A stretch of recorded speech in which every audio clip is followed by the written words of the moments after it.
This is why the US secretly hates Japan. To know why, we must first understand the history of conflicts with America.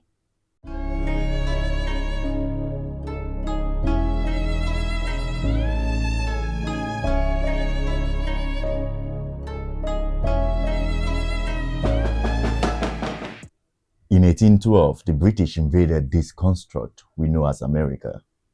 It was a rebellious colony they sought to tame. Their strikes were decisive. They left Washington burned to the ground.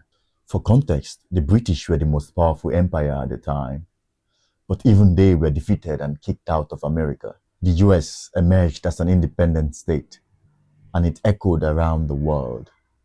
It was the birth of a new axis of power. The British attacks in 1812 were the only time a country carried out decisive strikes against the US on US soil. That was the case until the US played with Japan. 心の底から参照いたしたいと思います。天皇陛下万歳。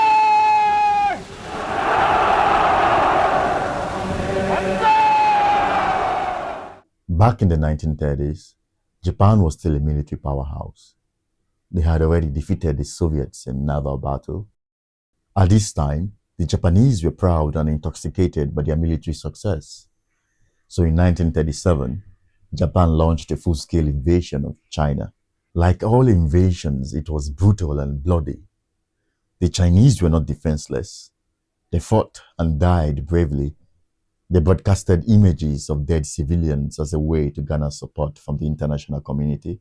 The US remained neutral until 1939.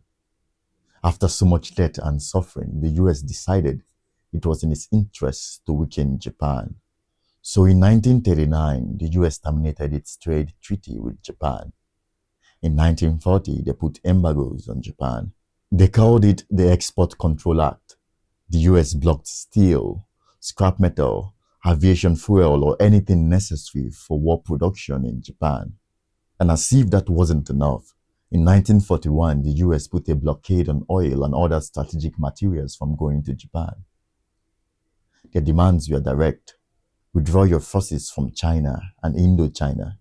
They wanted Japan to play by their rules. Japan became furious. First, they were starved of resources. Now they are being spoken to in a patronizing tone. Boom!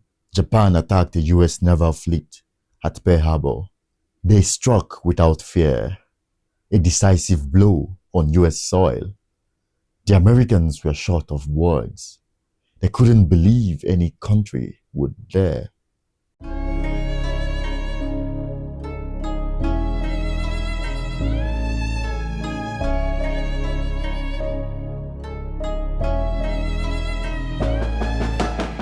You need to understand that the US is used to sanctioning and dictating terms to others.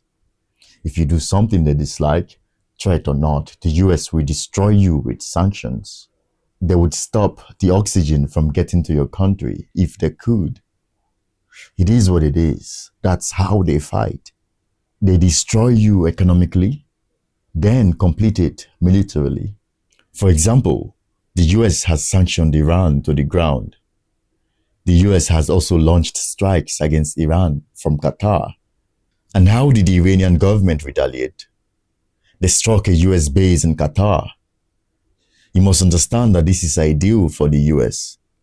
They strike you, you strike their proxy. They strike you, you strike their proxy. They take zero damage.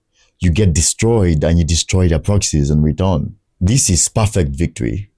It's why the US is always in a proxy war. They have nothing to lose.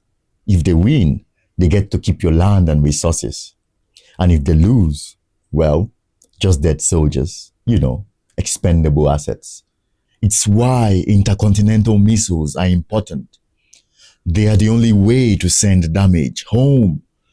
I know you are thinking, but Iran and Russia both have intercontinental missiles. Why haven't they attacked the US yet? Exactly. And that's why the US fears Japan.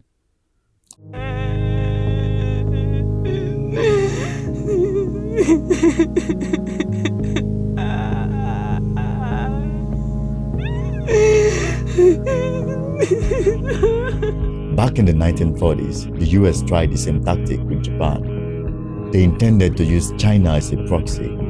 They funded the Chinese military while blocking the strategic resources needed for Japan to sustain its war. But Japan did not play that game. Once their movements became overt, Japan hit them with a decisive strike. No warnings, no threats. They just went straight to action. That's something that shakes a person, especially a bully. In other words, if Japan was still a military power and it had a conflict similar to that of Russia and Ukraine, Japan would not waste its time destroying expendable assets in Ukraine, especially when Ukraine, with the help of US intelligence, launches a missile deep inside Russia. Japan would just send a lightning strike to the US. And if it's apocalypse, so be it.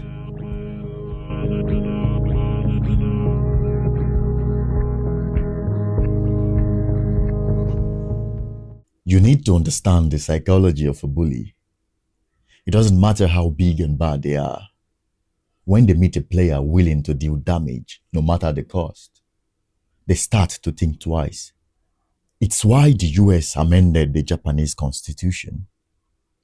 In 1947, Article 9 was imposed on Japan. It took away their right to be sovereign. In Article 9, Japan pledged to never have a standing military of its own. World War II was long ago. Even Germany has a military. So why this clause with Japan? The answer is simple. The US fears Japan. They know the Russians have restraint. The Chinese wants to trade. But Japan would defend its honor no matter the cost. Balanced between principle and recklessness, the US dreads the day Japan raises an army, unless it's a colonial one. Thank you for watching this video. Full disclosure, all these are my personal opinions. I do not claim to be a journalist or historian. All I do is connect the dots.